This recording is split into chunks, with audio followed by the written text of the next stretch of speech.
Voici donc le moule.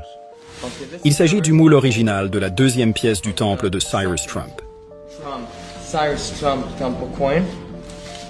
Et comme vous pouvez le voir ici, voyons ce que nous avons.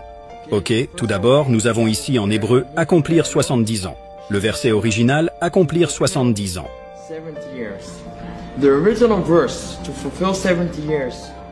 C'est à ce moment-là que les Juifs sont partis en exil babylonien.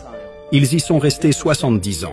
Et après 70 ans, le roi Cyrus a dit « Dieu, le Seigneur du monde, m'a donné la permission de vous laisser revenir, vous les Juifs, sur la terre d'Israël. »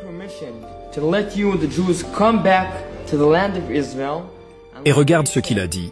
Il l'a chargé de lui construire une maison à Jérusalem. Cela s'est passé il y a environ 2500 ans. 70 ans pour l'État d'Israël. Quelque chose s'est produit à nouveau. L'un des plus grands dirigeants du monde à nouveau, le président Donald Trump. Nous voyons ici le sceau de l'Amérique. Il a de nouveau reconnu Jérusalem comme la capitale d'Israël, de l'État d'Israël et du peuple d'Israël, et il construisit une maison à Jérusalem. Mais nous ne voulons pas seulement l'ambassade. Nous espérons, tout comme le roi Cyrus nous a poussés, nous le peuple juif, à reconstruire le temple.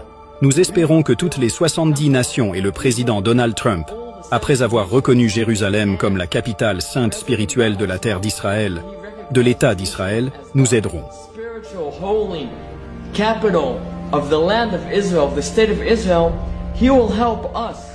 Le peuple juif a reconstruit le troisième temple. Et c'est pourquoi nous avons le sceau de l'Amérique, l'Empire perse originel. Le christianisme, l'islam et toutes les religions monothéistes ont un rôle très important à jouer pour unifier tout le monde, pour adorer le vrai Dieu vivant et pour prospérer et s'épanouir selon la volonté de Dieu. C'est aussi simple. Pensez-vous que le Vatican, le pape François, semble avoir un message similaire? Pensez-vous que Rome suivra également ce message? Pensez-vous que c'est le cas? Non, je ne pense pas. Aux États-Unis, il y a 30 000 dénominations chrétiennes. Donc, d'après ce que nous avons reçu, une partie d'entre elles participera à la rédemption. Une partie d'entre elles, non. C'est très simple. Alors, qui acceptera de le devenir? Exactement comme les nations. Quiconque viendra en tant que personne pour adorer Dieu fera partie de la rédemption. C'est aussi simple que cela. Regardez autour de vous. Regardez qui est assis ici et d'où venez-vous.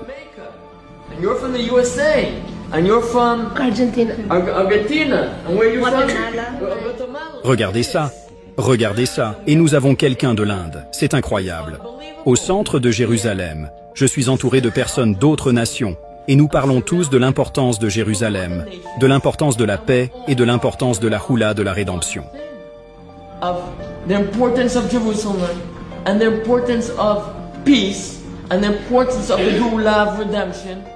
Nous faisons donc partie d'un processus prophétique. C'est de cela qu'il s'agit. Et ce président a compris. Quand personne d'autre n'a compris, il a compris. Nous ne parlons pas de politique. Nous ne parlons pas de politique. Nous parlons de Torah, nous parlons de prophètes. C'est de cela qu'il s'agit. Et une fois que nous l'avons compris, et je pense qu'il l'a compris, peut-être qu'il ne peut pas le dire, mais il le sait et il nous pousse. And he's pushing us, and the whole world is